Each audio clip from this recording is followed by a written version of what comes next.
America's center of power changed, and with it, the dynamics of the political landscape. The consequences will reverberate locally, in Florida, on Capitol Hill, and on the global stage. Voters demanded change on the issues that mattered most: the economy, immigration, and social issues.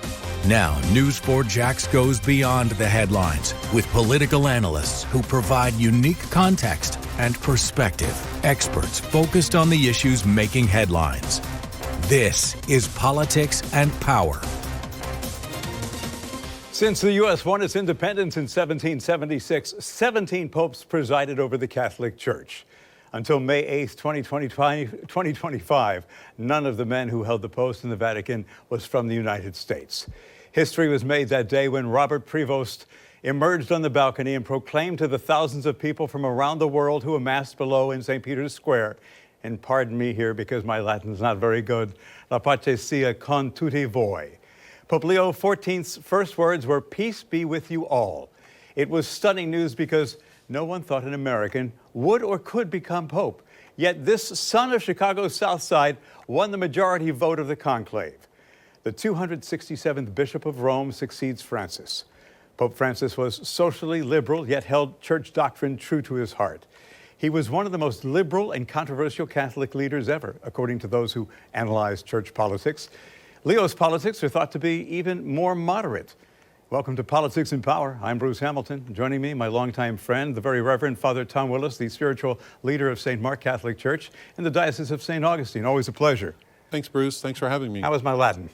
Not bad, but that was Italian. Oh, that was Italian. See, so my Latin wasn't very good, nor was my Italian. And I just speak a modicum of your Spanish. Italian was very good. Pope Leo's first remarks offered some clues to his papacy. He said, "We can be a missionary church, a church that builds bridges, that is always open to receive everyone." And I want to talk more about that in a minute, because in some ways his thinking about inclusiveness is more in keeping with church thinking and different than his predecessor. But first, it's been 249 years since the U.S. was established. And if you wondered why there hasn't been a pope from the United States until now, maybe here's your answer. Those in the know say maybe because the United States already has considerable world influence politically, culturally, and economically. So is the worry about having an American as Pope gives the U.S. too much religious power as well? If you remember from history, part of the prevailing thinking, even going back to the 50s and the 60s, was that you'd never have an American Pope for fear that one part of the spiritual side and one part of the political side would be too much influence on the other, and so would the real power behind the presidency, the Congress, be the Pope and the Catholic Church, versus America that has been, as we've said, the melting pot for everyone. And it was probably an irrational fear, but nonetheless a fear that was always there. Yeah. All that said, is there any doubt that Pope Leo's global and domestic influence will be measured, even scrutinized by the Church's 1.4 billion members around the world? Well, if you're a leader in the world today, scrutiny comes with the job. There obviously is so much when it comes to social media that scrutinizes every movement, every word that you say. And unfortunately, we've already begun to see it in some of the reactions that people have had to some of the words and speeches that Pope Leo has put out. I, for one, am very comfortable with what he has said thus far in the first almost 2 weeks of his papacy. To me, he is setting a solid foundation for what he hopes he can do as a peacemaker, as a bridge builder. But at the same time, I think he's sending very clear signals that he wants to support the traditional beliefs and dogmas of the Catholic Church. And he seems very comfortable in the role. Already, I don't know if you remember, but way back after Pope Francis died, you asked me the question, what are the qualities that a new pope would need to have? And one of the things I said was, he's going to need to be comfortable in his own skin. And certainly Robert Prevost is very, very comfortable in his own skin, and we've seen that translate already into his papacy as Leo XIV. The other thing, though, when you and I were talking before the broadcast about the emotions that he's already shown, you're already seeing a very, very human side to this Pope. And that, I think, is wonderful for people to be able to see because they can relate to it so much better. Yeah, we've seen him relating to people.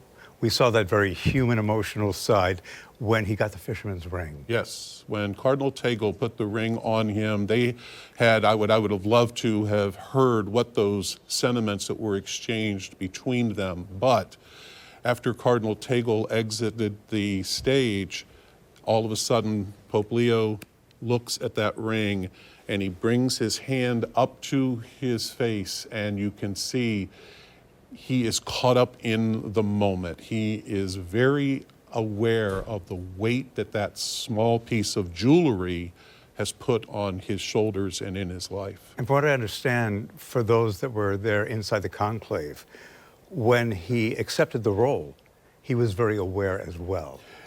We've heard that from both Cardinal Tobin of Newark, and then recently in the last couple of days from Cardinal Parolin, who of course was one of the real compromise candidates going into the conclave. But Parolin, who is also the Secretary of State, that famous second in power in the Vatican way of thinking, he even made the comment that you could see the emotion coming over Cardinal Prevost, but that when it was time for him to formally accept the decision of the cardinals, there was a resoluteness to him, and his, in I guess Latin, accepto, was very, very strong and resonated within the Sistine Chapel. Yeah, and then there's another side when he saw his brother, the hug and the love and the sense of family. There is no doubt that these three brothers are very, very close. And one of the brothers, Louis, the one who lives in Port Charlotte, ended up being part of the official delegation to the inaugural Mass with Vice President Vance and Secretary of State Rubio. And so, surprisingly to me, Louis and his wife were in the formal receiving line to eventually get to Louis's brother Bob, or Rob as he is called, and the hug that the two of them shared, and here it is on the video there, was just so warm and brother to brother. Again, we as humans can relate to that so well and immediately of what that must have been for them too. I can't imagine. And, you know, I'm getting a little bit off some of the topics that we plan to talk about, but, you know, one of the brothers, you know, when he saw his brother, the Pope, for the first time after, you know, having accepted, you know, he said, well, what did you guys do? You had dinner. He said, we had pizza and we played Wordle like we always do. Yeah. Again, it's just, we can relate to that because that's what families do. Yeah. They get together, they enjoy each other's company over simple foods and simple games, and we talk and we laugh, and sometimes we cry, but that's what families are built on. right. And then he's got the family of the Catholic Church to deal with now. 1.4 million of us. And he assumes the role as leader of the Catholic Church at a time when modern life is politically charged as ever, from conflicts in Ukraine and the Middle East to migration, the climate crisis, and schisms in the church. The honeymoon period, short? Good question. I'm not really sure how to answer the question because Pope Francis's honeymoon was relatively short, so I've got to think this one will be as short as well, because those extreme factions in the church on the right and the left are going to want things immediately from the new pope, and when they don't get them, they're going to be out there saying he's not worth our time anymore, unfortunately. Keep in mind that the Catholic Church has 2,000 years of history almost, and to say it's set in its ways is an understatement. And so the expectation that things are going to change immediately, or that we're going to find answers immediately to the issues that right and left want to get addressed, I think is really unrealistic. Whereas the vast majority of the people of the Catholic Church, and especially the people that you find in our pews Sunday to Sunday, the ones who are still trying to struggle with belief in God and how this God loves me, even with all of my sins, they're looking for direction in their lives. And I think that is where the power of the papacy is going to eventually be seen, and especially here in America, because Pope Leo, coming from a very unique American perspective in his Catholicism from his early years in the country, is probably going to be able to speak to American Catholics like no other pope has spoken before. So you're saying he may be more relatable? Exactly. Yeah. You talked to this. The key task will be to strengthen unity within the church amid growing polarization, Yes. within the world, within the church, different views, expectations, around him everywhere. The factions that we have seen develop in the church alone, I don't know whether I'm completely right on this, but to me, especially over the last 10 to 15 years, have been built on a lot of the divisive ideologies that we have seen here in America. When you start then adding to that all of the global issues that are going to be on Pope Leo's plate, because they've been on the plate of Pope Francis and the Vatican Curia for all this time as well, it's a lot to ask. That's why he needs this team, as he has called it, as Pope Leo has referred to the Curia, in order to help him make sense of what is going on, and therefore where his energies need to be focused early in his papacy, what can wait. Right. And, we make a lot of the fact that he is the first American pope. He is really probably the most un-American, and I don't mean that in a negative way, American popes, because he's spent most of his time away from the United States. Because while he is the first pope from the United States of America, in reality, Pope Leo is a pope of the Americas, because of so much time that he has spent in Peru, in South America, because of the leadership positions that he had, not only with the Peruvian Bishops' Conference, but with all of the bishops of South America, because I was surprised to learn of the working relationship that he had with Cardinal Bergoglio before he became Pope Francis. So the two of them had paths cross. And obviously, Pope Francis saw something enough in him that wanted to make him, first of all, a bishop in Chiclayo, and then eventually bring him to the Vatican Curia as the prefect for the dicastery for bishops. So there's a lot of this relationship building going on, and how all of this is going to eventually play out over, I think, the next 6 to 8 months, we'll get a much better understanding of where he's hoping to lead and go to. Obviously, he's trying to finish up some things that are left over, if you will, from Francis's papacy, but he's going to eventually put his stamp on what he wants to lead the church in doing pretty soon. Yeah, I don't think there's any doubt. He is his own man. Some observers believe there's a real risk of schism after 20 years in which there have been popes on either side of the spectrum. The traditional conservative Benedict and the liberal progressive Francis. How real is the risk for this new pontiff? I guess you could say there's always the risk, because life itself is constantly held in tension. And I think Pope Leo understands that, because he has been around the world and has seen the church in her joys and in her sorrows. So The risk is there, but that's where his ministry as the successor of Peter becomes important. There are two aspects of the ministry of Peter that become focal points for any pope. One is unity, the unity within the Catholic Church, but ultimately the unity within all Christianity.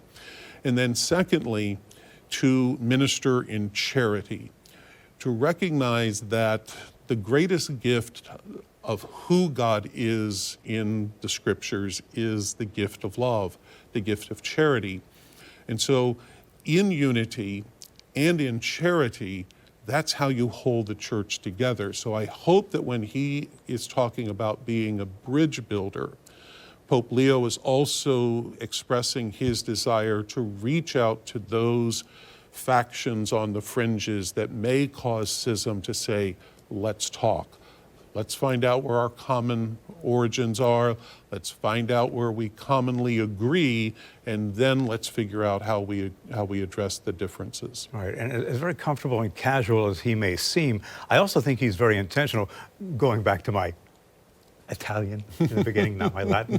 When his first words were "La pace sia con tutti voi," and you and I talked about this. The fact that his first words were in Italian, he was addressing the people as the Bishop of Rome. That was intentional. And to the point you just made, he is going to have to reach out to both traditionalists and progressives in order to bring about that unity. Because that's the challenge that is constantly in the face of us, whether you're talking Catholics, Protestants, Republicans, Democrats. We are all somewhere across the spectrum, and trying to hold this human family together is hard enough. Yeah. Trying to even make that happen within a church where there is a diversity of views on so many things makes it that much more difficult. And we'll get into this a bit more a little later in the program, but on some issues, he's actually more moderate than Francis was. The legacy of sexual abuse cast a long shadow over Francis's papacy. That pain has not gone away. Leo's approach will undergo intense scrutiny. The world's largest organization for clergy sexual abuse victims is worried about the pontiff's past handling of those cases. He has drawn some criticism and praise on the issue. I'm talking about SNAP, the Survivors Network of Abused Priests. They expressed grave concern, urging him to enact a truly universal zero-tolerance law for sexual abuse and cover-up.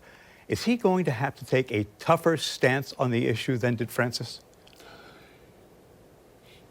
Here's the reality to me. This has been an issue going back to Pope John Paul II. That's how long the issue has been on the forefront of Catholicism. Each of the popes, John Paul II, Benedict XVI, Francis, have all been accused, rightly or wrongly, that they haven't addressed the issue completely. At times, to be honest with you, the papacy and the Vatican Curia thought that this was a issue that was just an American issue, or was something happening in this corner of the world. Will you let the bishops there handle it? It's a local issue.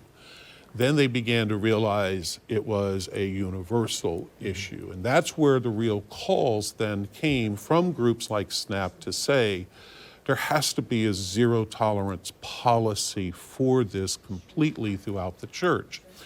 Some of your viewers may remember that just a year or so ago, Pope Francis got caught up in a case with an Italian priest, Father Rupnik, maybe actually not Italian, but nonetheless, a lot of ministry time in Italy. And it was found out that he had had some sexual relations with women and such. And Francis thought one thing, then the facts came out and it was quite different. And all of a sudden, Francis pulled the case from the dicastery for propagation of the faith and said, no, I'm going to take care of this. And all of a sudden, I'm not going to say the hammer came down, but the Rupnik case is now being taken care of in a much different way than it had been previously. And I think, again, that was Pope Francis's way of saying, I've got to be more responsible for some of these cases, especially the most grievous cases that are out there. I don't know that Pope Leo will do it that way, but I think, again, he, as an American, he knows the gravity of how the sex abuse crisis affected Catholicism in America and still affects us.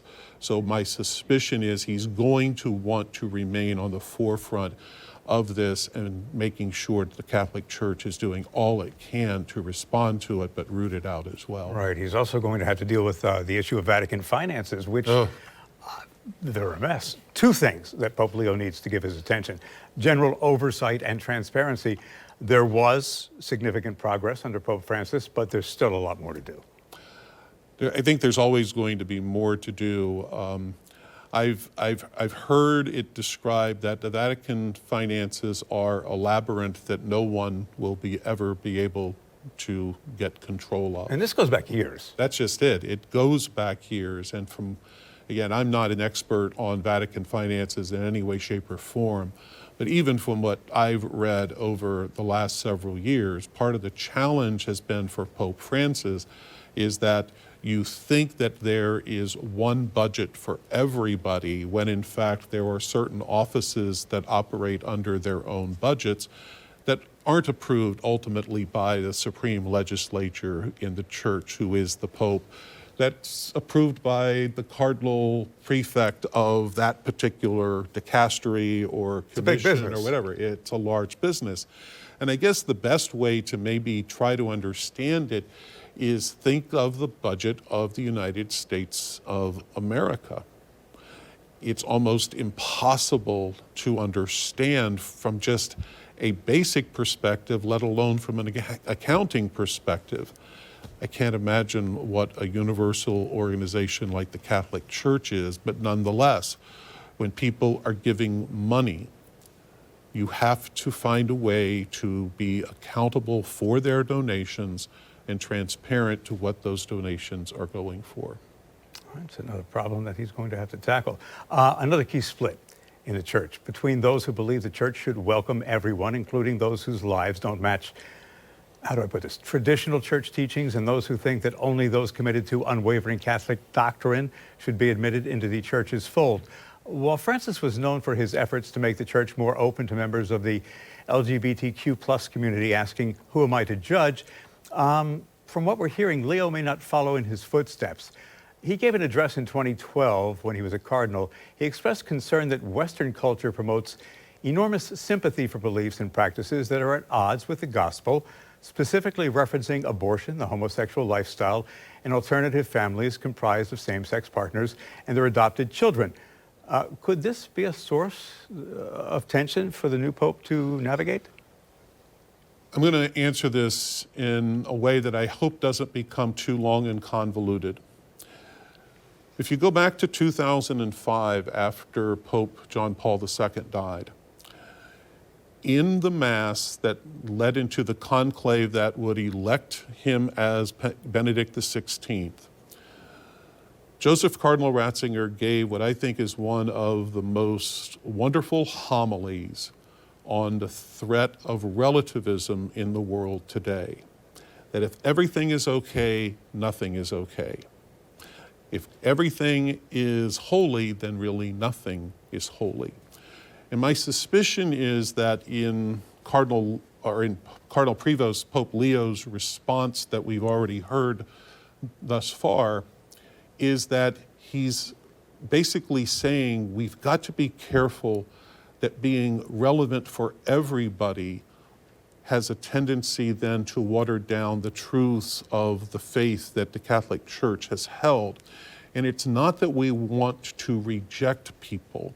It's that we want people to have an honest assessment of my life and where I stand in my life before God, and how in that life I have to make some decisions and choices in order to live the gospel.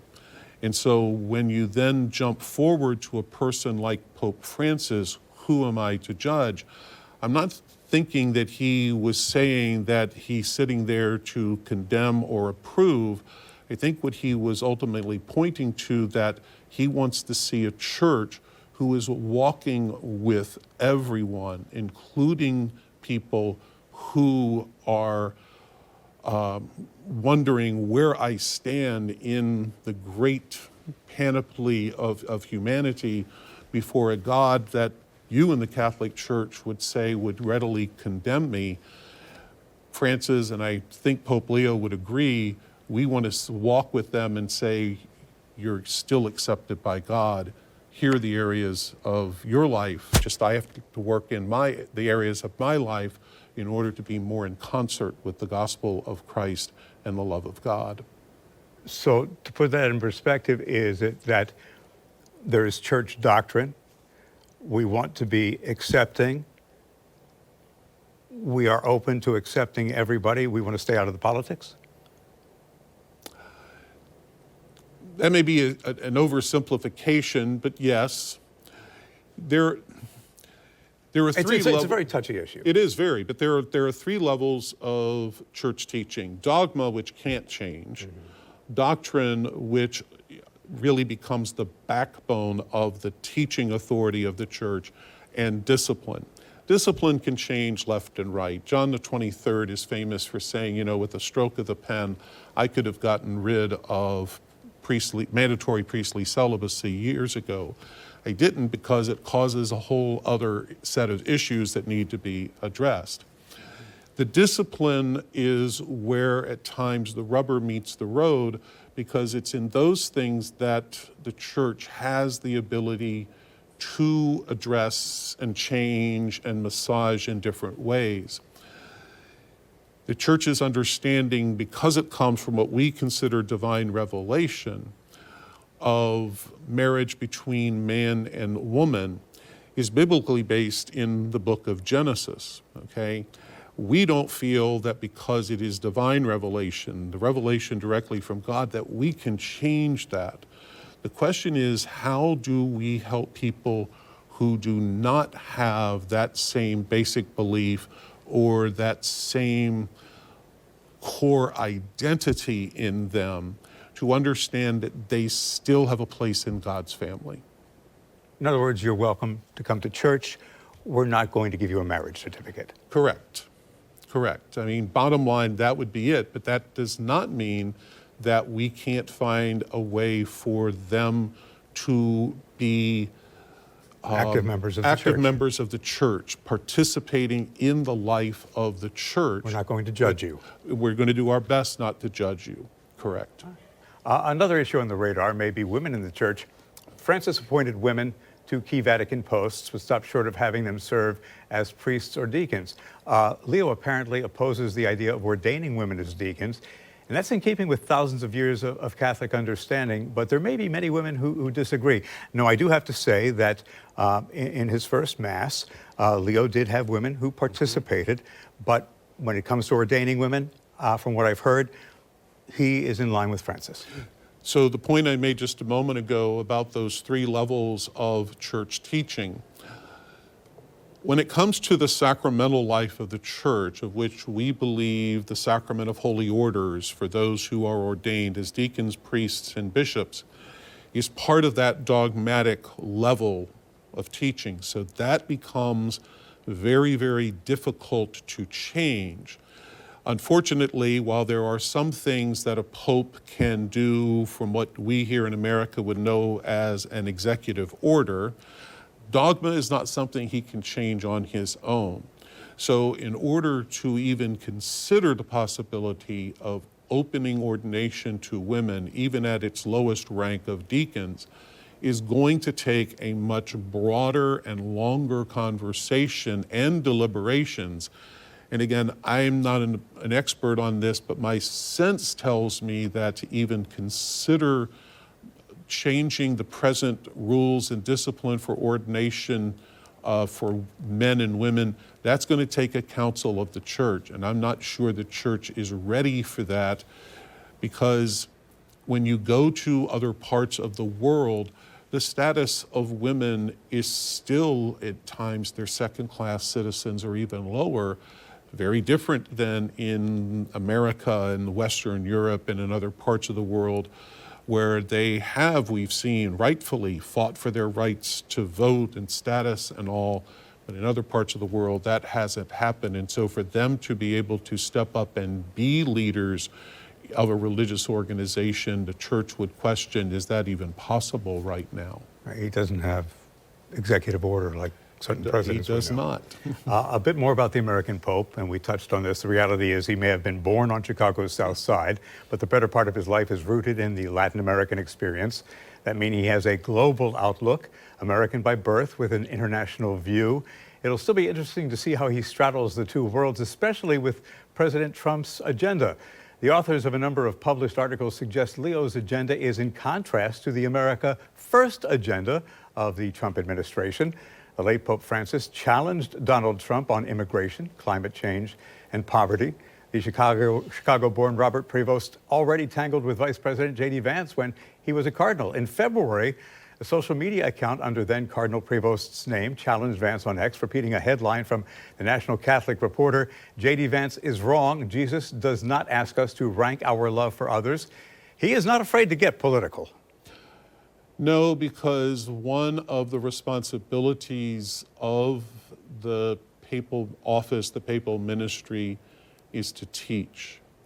And in this case, part of the Catholic Church's social doctrine is the care that we have to always give to humanity, especially those who are most in need. What I think gets lost in this conversation, discussion, and unfortunately argumentation when it comes to the Catholic Church and the issues surrounding immigration right now that we're facing in America is that there is this belief that Pope Francis and the Catholic Church wants open borders. Church has never said that. In fact, the Catholic Church's social doctrine says that every country has a responsibility to protect its borders and to have reasonable rules for immigration, etc. What Pope Francis and what I think Pope Leo are going to stress is having protected borders is one thing, but the treatment and potential mistreatment of those who arrive on your borders is what we are concerned about. And so if we're going to just lump all of this together without having that meaningful conversation of where the church has its real concern of how we care for the most vulnerable among us, that's, I think, where the conversation gets lost and where, as a bridge builder, as a peacemaker, Leo may want to push that conversation with the present administration. And we'll talk about that. And his experience in Peru may give us some hints about that. Ahead on Politics and Power, the new Pope's stand on immigration, climate change, and artificial intelligence. When it comes to AI, his choosing the name Pope Leo says a lot. That and more when Politics and Power continues. Welcome back to Politics and Power. Bruce Hamilton with Father Tom Willis from the Diocese of St. Augustine and St. Mark Catholic Church. A lot of speculation as to where Pope Leo XIV stands on world issues. Look to his past for clues as to where the 69-year-old leader of the Catholic Church might go in the future. Little doubt where Pope Leo's thoughts are on immigration. He spent most of his career in Peru. 1.5 million forcibly displaced Venezuelans are living in Peru, making it one of the largest host countries for refugees fleeing the humanitarian and economic crisis there. He is a person who likes to help. His brother John has a pretty good handle on how Leo might respond to the Trump administration's immigration policy. In an interview with The Guardian, he said, I know he's not happy with what's going on with immigration. I know that for a fact. How far he will go with it is anyone's guess, but he won't just sit back. I don't think he'll be the silent one. Can he influence the U.S. immigration debate? Absolutely. And what will be interesting that none of us will probably ever actually know or hear is those direct conversations that Pope Leo may have with President Trump, or as he's already had, with Vice President Vance and Secretary of State Rubio in Rome after his inaugural Mass, what has been the foundation that has already begun to be laid in those conversations that are eventually going to have to be had. And it obviously is not just with the United States. You look at what is going on in other parts of the world. You look at Great Britain and the challenges that the Parliament is trying to address with immigration into that country. It is a worldwide issue, and yet in the case of the Catholic Church, it's going to have to look at how it responds in many respects to each country very, very differently. So if and when that direct meeting between President Trump and Pope Leo happens, I'd love to be a fly on the wall to listen to that conversation, because I think it would begin to really tell us where Leo is trying to help not just the United States, but the church in general to be able to respond to a very, very complex issue. To say it would be an interesting conversation is an understatement. On the issue of climate change, Leo, like his predecessor, has been outspoken about the need to confront climate change. In 2024, he called for the church to move from words to action, praising efforts by the Vatican to reduce its carbon footprint by installing solar panels and switching to electric vehicles, EVs. He's also stressed that at the time the need for the Catholic Church's involvement in the climate fight. And he says it's based on the social doctrine of the church, a fundamental framework of social teachings. So, having been a bishop in Peru, I would suspect that you have someone who understands the challenges of a place like the Amazon rainforest and what has happened there over the last several decades, and how, as the rainforest has been damaged and hurt, it has affected the climate there, but also the livelihoods and living of so many thousands and millions of people. Several years ago, Pope Francis issued an encyclical called Laudato Si on the care of God's creation, and I thought it was interesting, that title, The Care of God's Creation. This is not our creation. We have a sense that this is what God has given us, again, as the book of Genesis says, to steward, to take care of. And so from the Catholic social teaching, this gift of God's creation, this world, needs to be cared for, its natural resources. But part of this world are the people that we believe God formed from the dust of the earth and breathed his spirit into. So it's a mutuality that has to be addressed. While we have to address the earth itself and its resources, we've always got to keep in mind that there are humans that are being affected by the very decisions that are being made, so that we ensure there is this healthy balance between all. Some Catholic Church observers say that Leo is stylistically different from Francis and likely to take a more measured approach than Francis, who was more outspoken. Do you think how he handles the issues with America's handling of things on the global stage, such as slashing foreign aid and staying out of global conflicts, remains to be seen? Yes, I do, because the one thing that the Pope is not is the President of the United States. One of the interesting things that I've already noticed about Pope Leo is that he knows he has followed Francis, but he is not Francis II. And I think that was interesting that he did not choose Francis as his name.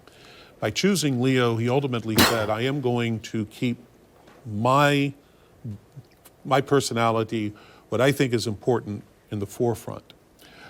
When it comes to addressing issues, he's going to, I think, always want to be in the conversation. But as you mentioned, he's more measured. One of the things we've heard from a lot of people who have known Cardinal Prevost is he's a listener. And when you are willing to listen so that you can really hear what someone else or a group of people are saying, you have a much better opportunity to respond to the real needs that are being expressed. So when we start talking about the need for looking at how we handle immigration, for looking at how we need to challenge ourselves with a new way of thinking when it comes to Vatican finances, the sex abuse crisis and all, Pope Leo's willingness to listen is probably going to inform more than what we realize his ultimate response as the successor of Peter. Yeah. And we know where he stands on the war in Ukraine. 2022, while serving as Bishop of Chiclayo in Peru, Robert Prevost condemned Russia's war against Ukraine, characterizing it as a true invasion, imperialist in nature, where Russia seeks to conquer territory for reasons of power. And he recently came out against it again, as well as the wars in Gaza between India and Pakistan raged. It'll be interesting if he can get Vladimir Putin to listen to him. On Sunday, at the conclusion of his inaugural Mass, when they transitioned into what amounts to the Regina Coeli address, notice the words that Pope Leo used. We pray for martyred Ukraine, the same verbiage that Pope Francis used all these years. I think that we have heard with some truth that the Vatican has already reached out to the Trump administration in wanting to be a place where talks between the leaders of Ukraine and Russia could potentially come. Boy, if that happens, that's going to tell us a lot about that bridge building that Pope Leo wants the church to be a part of. There's obviously a lot going on, but I have nothing but hope, because it's all I've got left in many respects with the Ukraine crisis, that Pope Leo may be someone who can finally get something going in the right direction. We can only hope and pray that it is true. There's a lot of speculation that the conversation that President Trump had with Vladimir Putin was not very productive, and that the U.S. may withdraw in its efforts to try and bring that war to a conclusion, and that Pope Leo may be just the force to help bring an end to that war, so time may tell. Time may tell, and it may be the time that the Lord, in his own wisdom, to bring a man like Robert Prevost, Leo XIV, onto the scene in order to begin seeing things in a new light and bringing a new sense of hope to the folks in Ukraine. And I don't want to lose this opportunity to say Gaza, Myanmar, the continent of Africa. There are so many places where wars and divisions are happening. The bridge builder Leo can only give us hope that he wants to get involved in this and have the church play a meaningful role in these discussions and deliberations. And the fact that he is a new and different voice, yes, may play a role there. Like with many religions, American churches are having trouble filling pews. Will having an American pope lure people back to the church here in the States? I can only speak for one Sunday, this past Sunday. I was surprised at the number of different faces I had in my community this past Sunday. And I didn't get a chance to talk to any or most of them, but there were some people who were very, very happy that they had found their way back to the church. I had one person say to me, yeah, it's been a few years, Father. I need to come and talk to you. And of course, my initial intrigue was the election of an American Pope brings somebody like this back. We've heard anecdotes around the country that churches swelled this past weekend because of Leo's election. Let's face it, faith and the institutional church has waned in the American experience and the experience of many secularized nations in around the world for decades now. I don't think the election of one man is going to change those numbers dramatically.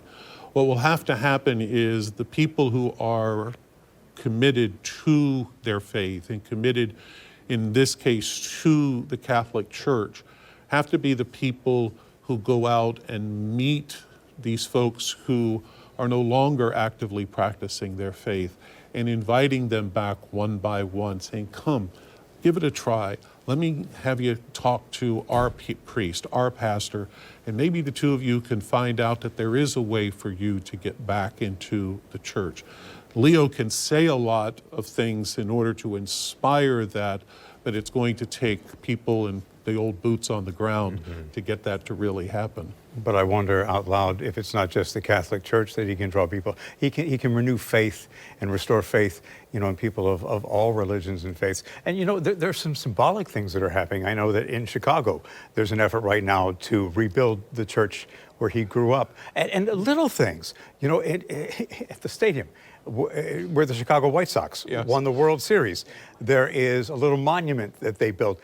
It's something that's small, it's something that's simple, but it is a show of faith in this man. It is. He obviously has touched something in the human spirit in America that has said these things are just small steps, but they can lead to bigger steps in someone finding a renewed faith in God and the church. And if he does, all the better for everyone, I think. Yeah. All things considered, trying to put a nice little bow on this wonderful conversation, there is little doubt that Pope Leo XIV is his own man, a man of strong convictions.